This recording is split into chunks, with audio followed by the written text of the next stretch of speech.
member. Robin at the back has a brochure and a membership application. I would really, really encourage you. It's not a lot of money. It's $3.17 a month, which comes out to $38. So it's not a lot of money. As I said, there's more information if you want to know more about the organization. The brochure will give you a little bit, but then there's a website on it that you can go to, or you can go to the Northeastern site, which again is on the employee tab in Newport under employee bookmarks. We're way at the bottom, but it says NEIU State Universities Annuitants Association, and you'll find a lot of information there about our chapter. I did want to say one thing about the Tier 2 people, and those are people who were hired after January 1st of 2011. Do we have anybody here that, okay.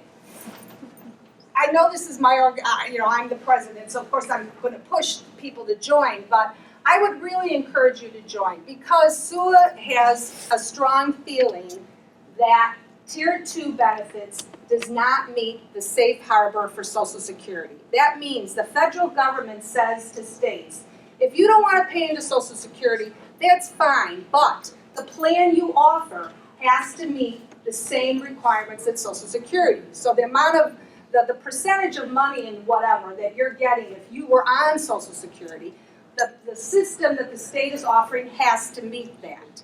Well, SUAA and its lawyers and actuaries did some, whatever actuaries do, thank you, some calculations, and they are afraid that it does not meet it. If that's the case, we're going to have to take the state to court, somebody. And now SUAA led the charge last time when they were trying to reduce our benefits in conjunction with other unions, so it wasn't just SUAA, but SUAA kind of was at the forefront of identifying people who would be severely affected, so our lower paying employees, and showed the court how changing this was going to severely affect them. And that was a big reason why we won that court battle. And it was declared, the legislation was declared unconstitutional. So, when we get to the point where we have some people, and we've gotten farther along, because right now it's only been, it hasn't been that long, SUAA is poised, again, to take the state to court, saying, hey, this does not meet the requirements. So, again, I would encourage you to perhaps join, because the more people you have on your rolls, the better. Your organization is only as strong as its membership. And if we can go to a state legislator and say, hey, we have 50,000 taxpayers that are in our organization and they're not happy with what you're doing, they're going to listen a lot more than if we say we have 10,000 members. Plus, we have a lobbyist in Springfield. Our office is in Springfield. Our executive director has a lot of good connections with legislatures and legislators in the state. She talks to them, especially the new people, the new legislators that have no idea that, one, we are not eligible for Social Security. They don't know that. You think they would, but they don't. So we're really good at educating those legislators, especially the new ones that are coming in, to say, hey, we don't have Social Security benefits. And our average pension a year is like $32,000 a year. It is not, like the media likes to say we're all, coming down with $70,000, $80,000 a year, which we are not.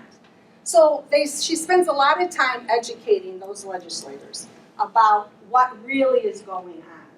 So in order to continue to do that, obviously we have to pay her salary. And since we are a membership-driven organization, meaning the only way we get money is from our membership dues, in order to keep her there, in order to keep our lobbyists there, we need money. So just think about it. That's all I ask.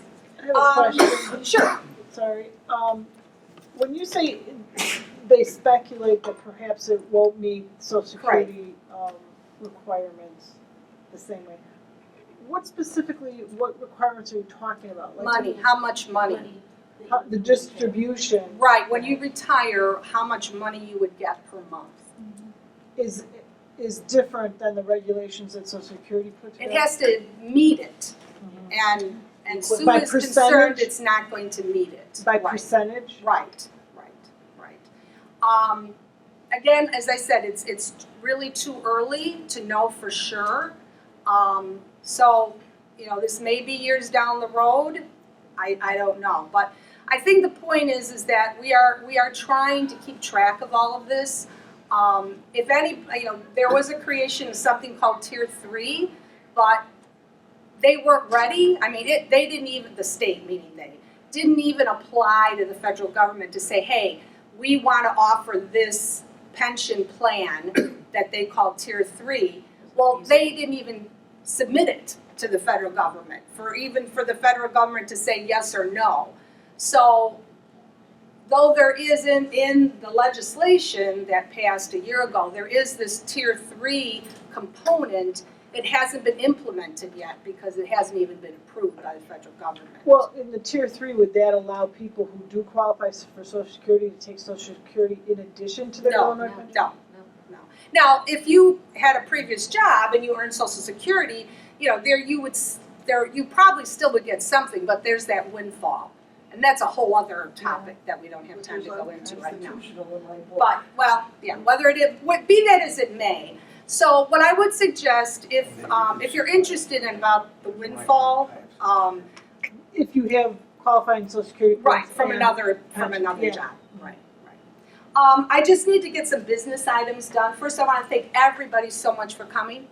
Oh, I'd just like to mention, a lot of people don't seem to know that they can join this organization while they're still employed.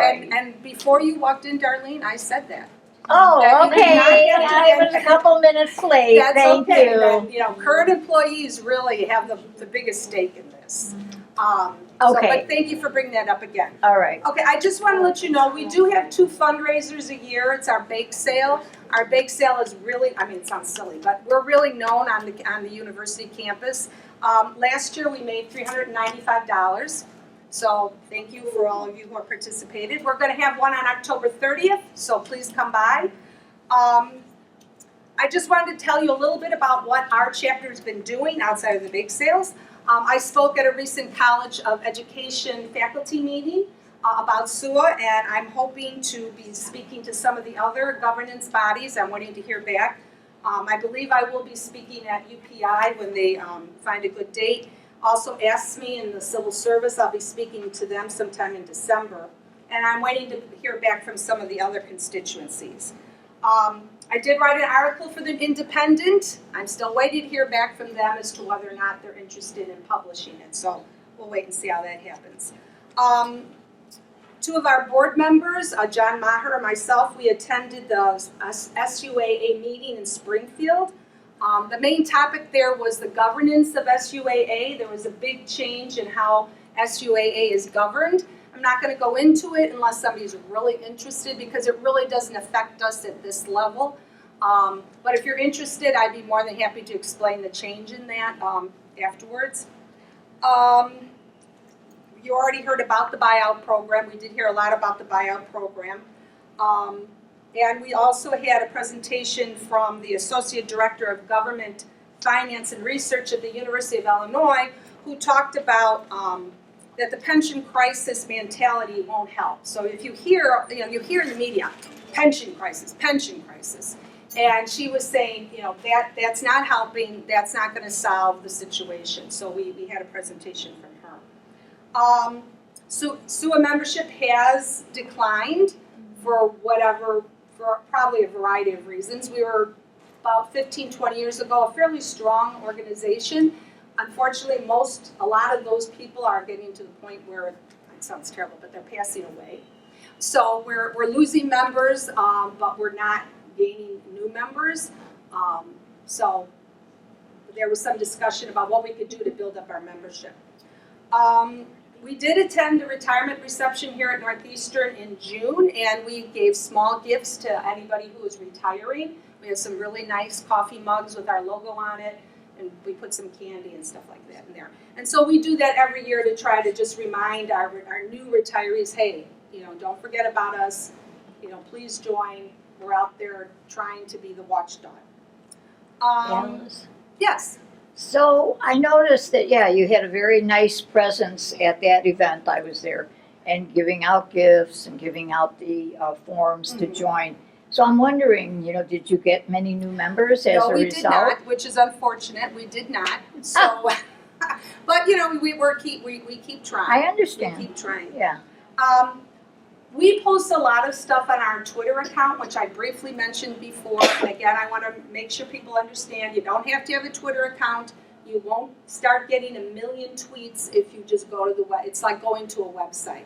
We have a lot of information on there, so if you need some information, please feel free to go there. We do have a very good set of handouts about the Social Security windfall that it came directly from Social Security. So if you are eligible for Social Security through some other job and you're wondering how it's going to be calculated in terms of your pension from the state, that's a great place to go. It's you might have to go through several tweets to find it, but it's there and it's a PowerPoint presentation. SUAA has what we call a SUAA Foundation, which is similar to the Northeastern Foundation. It's separately funded. People make contributions to it. And basically the mission is to educate people and to provide services to our members. So one of the things that we just started this year is a foundation scholarship. So these scholarships, they're small scholarships, they're $500. We offer 4 a year. The member themselves can use it. The member's spouse, the member's children, or the member's grandchildren are all eligible. It could be used for education, for tuition, not just at universities or community colleges. If you're at a trade, somebody is at a trade school, as long as that particular school is eligible to receive federal financial aid. That's how we know that it's a bona fide school. Then you can use it towards your tuition at a trade school. You can use it for supplies, books or supplies. We also have a professional development component. So let's say you're an employee at Northeastern and there's a professional development opportunity that you'd like to take advantage of, but your department can't afford it because we all know budgets are really tight here and at other institutions.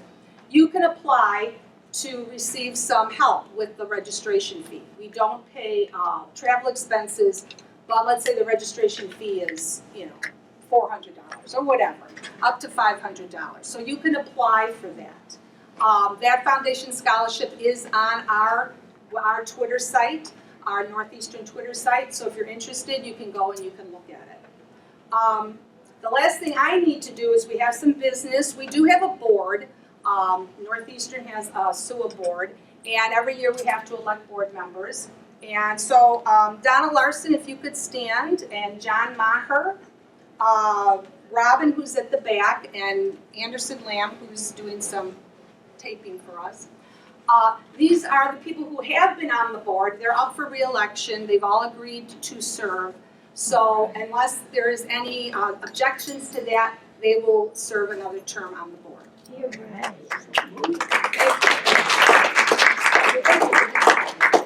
I do want to thank Anderson a lot. He's our technical person on the board. He got us onto Twitter. He poked and prodded me, but we finally got onto Twitter, and we're getting information on there, and he has very nicely taken over the administration of that, so I no longer have to keep going back to my notes to say, oh my God, how do I do this?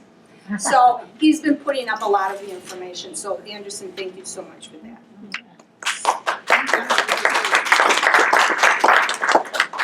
So the other thing I wanted to say before I go, if anybody, even if you're not a member, if you have a suggestion for a speaker or a topic, doesn't necessarily have to be a speaker, but a topic that you might be interested in hearing about, please let me know. And again, my contact information is on Newport. I can give you my email if you want it, if anybody is interested. But otherwise, you can get it on Newport.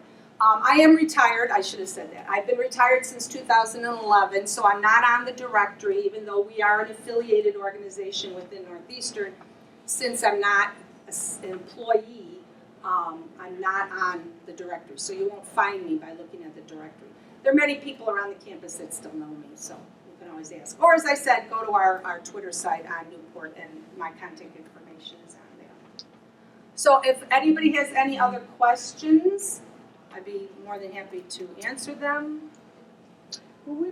Is there any way we could get that PowerPoint presentation? I the will gentleman was doing? ask the gentleman if he's okay Because there with was that. something on there between the portable, traditional, and then had portable on the chart where it says number of years to be vested, and it said on tier 1 only 5 years, and on tier 2 10 years. And Yes. I thought it was the exact opposite. No, it's a shorter amount for tier 1. I mean, that was the whole point. Tier 2 was put together to take some of the pressure off of the pension system. At least that's what was in the mind of the legislatures. So if it takes longer to vest, then that's less money that the state would have to pay out if you left and decided to take your. So maybe your money when with you. HR told me it's 5 years, it's just 5 years to take out the portion I put in. I don't want to. Yeah. Oh yeah. If anything you put in, you get back if you leave. It's whether or not you get any portion of what the state has put in for you. That's what the vesting comes into. Yes, ma'am. The people who are current employees might want to look at what the difference is between this new supplemental plan and the deferred compensation plan that they have. I didn't ask the question when he was here because it doesn't apply to me and a lot of familiar faces in the room here.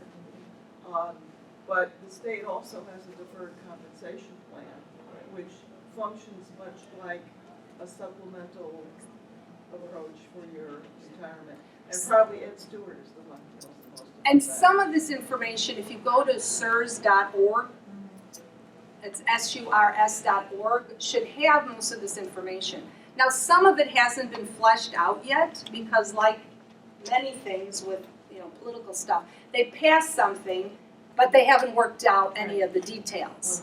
So they just say, here, we want to do this, but now you have to go and figure out how to do it, how to fund it, how is it going to work. So some of these things, the concept is out there, but how it's actually going to be put into effect, how it's going to be implemented, what it actually means hasn't been fleshed out yet. But go to SURS.org and you should be able to find what you're looking for. If not, as I said, contact me and I'll see if I can find out. And I will still talk to Larry about whether or not we can get this on the Twitter site. Yes. When SURS comes on campus for consulting, is it only for people who are approaching retirement or for anybody who's in the system? That's a very good question. I don't know the answer. It used to be that you had to be within a certain amount of time before you would retire, maybe 2 or 3 years. I don't know if that's changed, Okay. but you can ask HR about that. Does SURS come on to talk to individuals that are They not do. retiring? But Yeah, I want to just they'll- know what's up with my they usually plan. bring them on 1 or 2 times a year, Mhm. but you can't go to individual meetings except for if you're within 4 years of Oh. retirement. Thank you. Thank you. But you can So go it's onto their website and there's an estimator. So, Okay. if you can plug in different Right. scenarios, Okay. it'll give you an estimate Right. on the SURS site. You used to be able to go to the website, put your information in, and then they email you something back. They would do the calculations in their home office. I did want to bring something up for those of you who are retirees and are signed up for the free parking. A gentleman just told me that after 3 years that expires and you have to re-sign up. I don't know anything about that. Right. So I went in and all they require is your Right.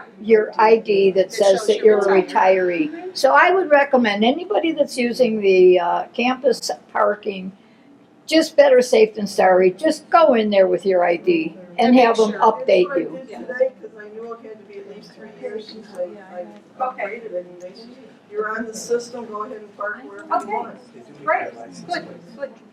Anything else anybody wants to share? Yeah, one more word on the parking. The thing is that if you get a ticket, it's gonna be more trouble than it's worth to try to get that corrected. So Thank easier you to, for coming go in there and and do it ahead have of them time. update it. Yeah, it's not that hard, All right, well, thank you so much all for coming. Don't forget the bake sale, October 30th. If you're on campus, stop by. We have wonderful goods. And look forward to the spring meeting. And remember, anybody have topics in mind, please let me know. All right. Thank you all for coming. You're welcome.